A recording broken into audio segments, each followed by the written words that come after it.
디모데후서 2장 14절에서 15절 말씀입니다. 너는 그들로 이 일을 기억하게 하여 말다툼을 하지 말라고 하나님 앞에서 엄히 명하라. 이는 유익이 하나도 없고 도리어 듣는 자들을 망하게 함이라.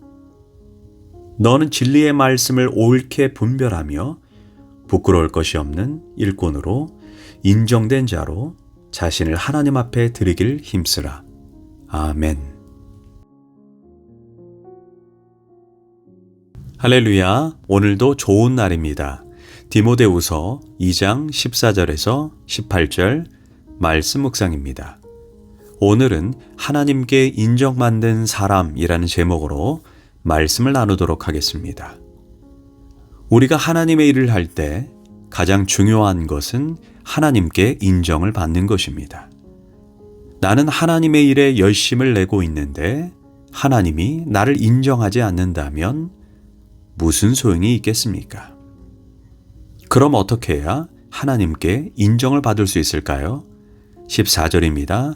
너는 그들로 이 일을 기억하게 하여 말다툼을 하지 말라고 하나님 앞에서 엄히 명령하라.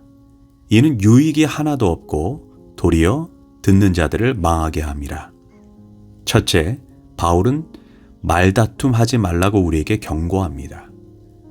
먼저는 바울이 디모데에게 명령하는 것이고 디모데 역시 교회 성도들에게 명령하라는 것입니다. 말로 다투는 것은 아무 유익이 없습니다.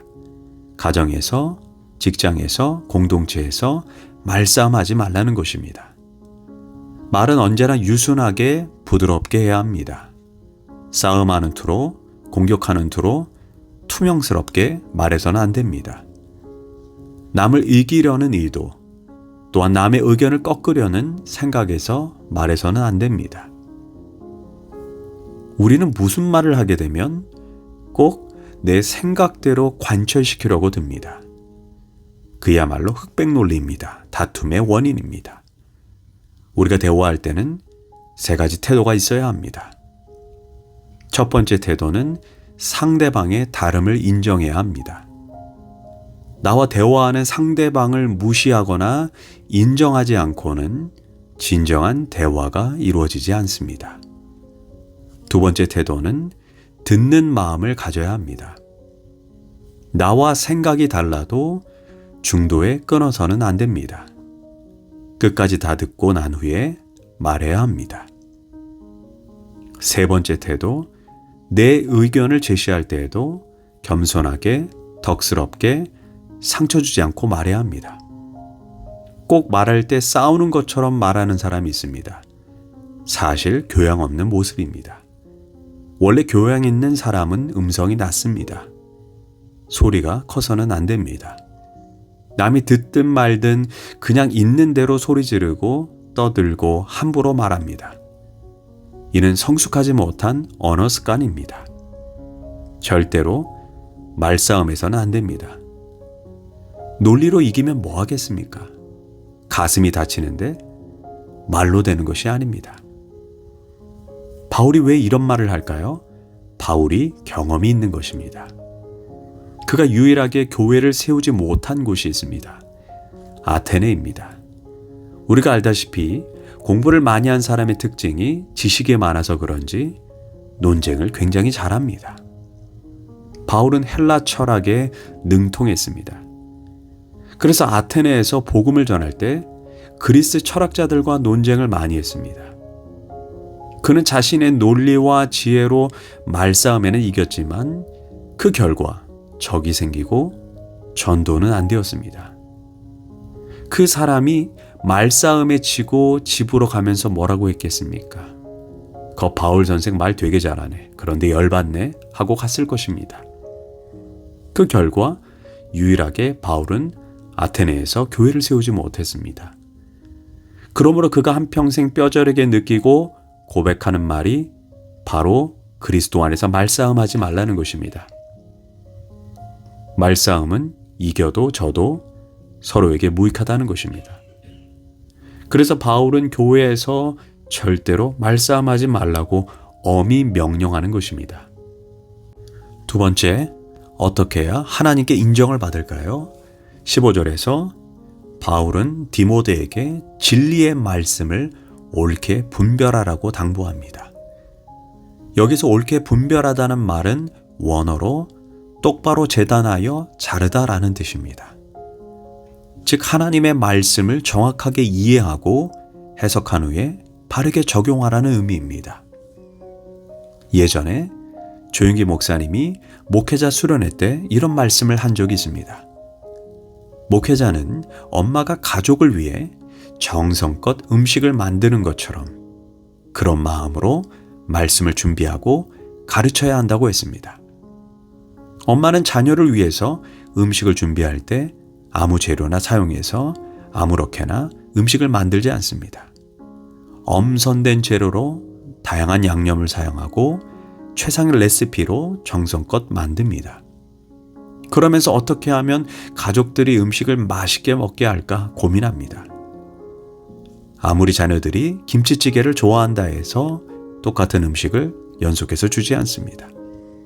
아무리 맛있어도 두세 번 연속으로 주면 질리게 되기 때문입니다. 그래서 엄마들은 음식을 준비할 때마다 오늘은 무엇을 먹일까 고민합니다. 또한 같은 음식을 아이들이 좋아한다고 해서 계속해서 주면 영양소에도 균형을 이루지 못합니다.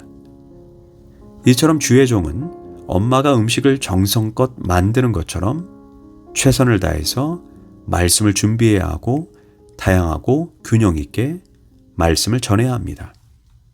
어떤 교회는 종말론이 중요하다고 해서 종말론만 설교합니다.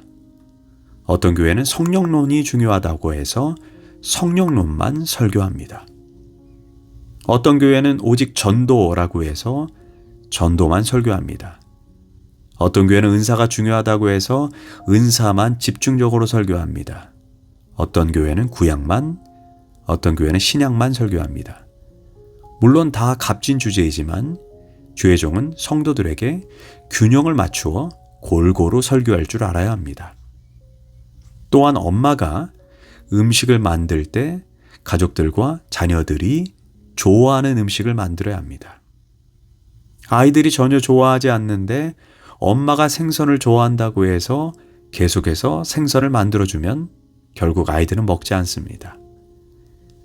이처럼 주의 종은 성도들의 삶의 현장, 그들이 당면한 문제와 전혀 상관없는 말씀을 계속해서 전하면 성도들은 조만간 귀를 닫아버릴 것입니다. 그런 의미에서 말씀을 듣는 시간에 성도들을 졸게 만든다면 어느 정도 주의 종의 책임도 있는 것입니다. 이처럼 주의 종은 성도들에게 필요한 영양분이 골고루 들어있는 양질의 꼴을 감칠나게 최선을 다해 전해야 합니다. 세 번째, 바울은 15절에서 디모데에게 부끄러울 것이 없는 일꾼이 되라고 말합니다. 여기서 부끄러울 것이 없는 일꾼은 원어적 의미가 도덕적으로 성결하고 흠이 없는 것을 말합니다. 아무리 목회자가 성경을 탁월하게 가르치고 감칠맛 나게 전달해도 그 목회자의 삶이 도덕적으로 윤리적으로 본이 되지 않는다면 그 말씀은 경건의 모양은 있을지 모르지만 경건의 능력이 없는 것입니다. 단지 허공을 때리는 메아리에 불과할 것입니다.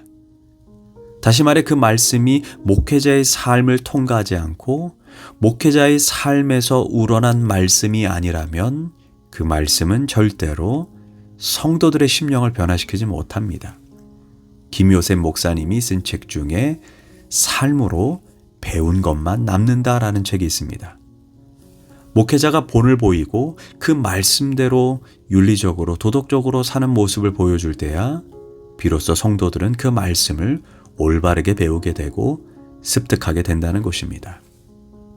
네 번째, 바울은 15절에서 디모데에게 자신을 하나님 앞에 드리길 힘쓰라고 당부합니다. 여기에서 드리다라는 표현이 현재 진행형입니다. 하나님 앞에서 한 번만 드리라는 것이 아니라 자신을 계속해서 드리라는 말입니다. 충성도 한 번만 해서는 안 됩니다. 계속해서 충성해야 합니다. 헌신도 한 번만 해서는 안 됩니다. 계속해서 헌신해야 합니다. 계속해서 하나님 앞에 자신을 들이다보면 내 삶이 변화하기 시작합니다. 한자어로 변화할 화를 생각해 봅시다.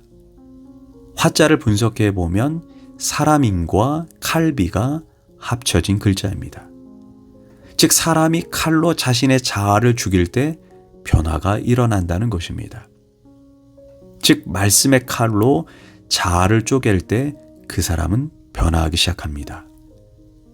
자아를 쪼갤 때 얼마나 고통스럽습니까? 그러므로 변화는 고통을 수반합니다. 사람이 나이가 들면 변하지 않는 이유가 무엇일까요? 자신을 말씀으로 쪼개려고 하지 않기 때문입니다. 자기 합리화가 많아집니다. 핑계가 많고 변명이 많아지고 고집이 강해집니다. 과거의 습관이 자기가 원하는 대로만 살려고 하기 때문입니다. 어떤 사람이 변화하지 않습니까? 말씀 앞에 노출되지 않는 사람, 말씀 앞에 자신을 쪼개지지 않는 사람, 말씀 앞에 자기가 쪼개지기를 거부하는 사람이 변화하지 않는 것입니다. 남들이 볼 때는 문제가 있지만 자기 자신은 잘 모릅니다. 왜냐하면 말씀의 빛이 들어가지 않기 때문입니다. 어두워서 자기 자신을 보지 못합니다. 그러므로 좋은 말씀을 듣는 것이 복입니다. 아프지만 말씀의 칼 앞에 자신을 세워야 합니다.